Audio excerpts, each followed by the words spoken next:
네, 지난 1일 9월 정기국회는 시작됐는데요. 코로나19에 다시 발목이 잡혔습니다. 국회 폐쇄가 오늘까지로 연장되면서 주요 상임위 등 일정이 줄줄이 중단됐습니다. 국회 재개방 여부는 내일 오전쯤에 결정될 것으로 보입니다. 국회 취재기자 연결합니다. 최하영 기자. 네, 국회입니다. 자, 정기국회 일정도 빠듯할 텐데 국회는 오늘도 문을 닫을 수밖에 없는 상황이라고요.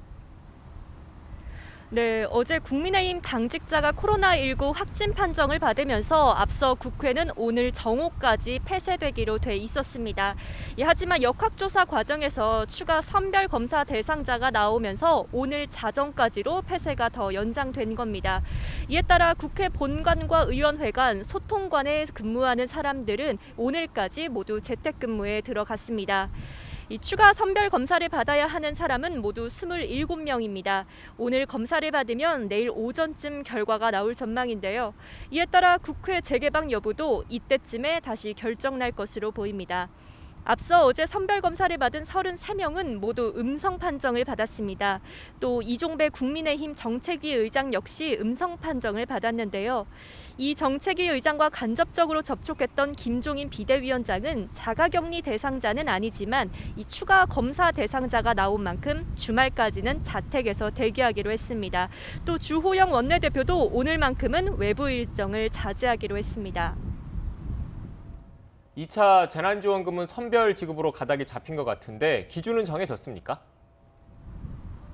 네, 아직 명확한 기준은 나오지 않았습니다. 이 당과 정부도 어떻게 선별할지를 두고 고민하고 또 조율하는 것으로 전해졌는데요. 이 앞서 당과 정부는 코로나19와 사회적 거리두기로 큰 피해를 입은 업종과 계층을 대상으로 이 선별적으로 재난지원금을 지급하기로 방침을 정했습니다. 이 소득이 아닌 매출을 기준으로 이 큰 타격 받은 이들을 선별해 이 맞춤형 지원하기로 공감대를 쌓은 건데요. 또 노래방 과 PC방, 또 카페 등 정부 지침에 따라 이 강제로 문을 닫은 곳에 대한 지원도 이루어질 것으로 보입니다. 이 문제는 이들을 어떻게 선별할 것인데 이 선별 방법의 문제는 지난 1차 재난지원금 논의 때도 문제가 됐었습니다. 이 당시에는 시간과 비용이 더 든다며 시급성을 고려해 이 전국민 지원으로 방향을 틀었는데 이번에도 같은 우려가 나온 겁니다. 여기에 더해 이재명 경기도지사는 이 선별 지급이 위급 극복의 가장 중요한 연대감을 훼손하고 이 갈등을 유발할 수 있다고도 주장했습니다. 그러면서 준비된 재난지원금이 8조 원이라면 국민 한 명에게 10만 원씩 석 달 동안 지역 화폐를 지급하고 이 나머지로는 선별 핀셋 지원하는 절충적 방안도 검토해달라고 요청했습니다. 또 소상공인과 자영업자들도 선별 지급이 아닌 전 국민을 대상으로 하는 재난지원금을 마련해야 한다고 제안했는데요.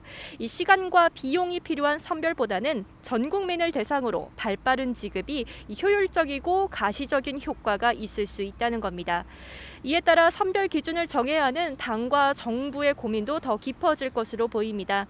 일단 당정이 생각하는 2차 재난지원을 위한 4차 추경 규모는 10조 원을 밑돌 것으로 전망됩니다.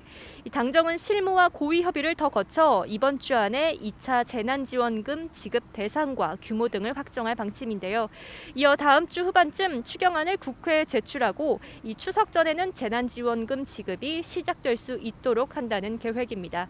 지금까지 국회에서 전해드렸습니다.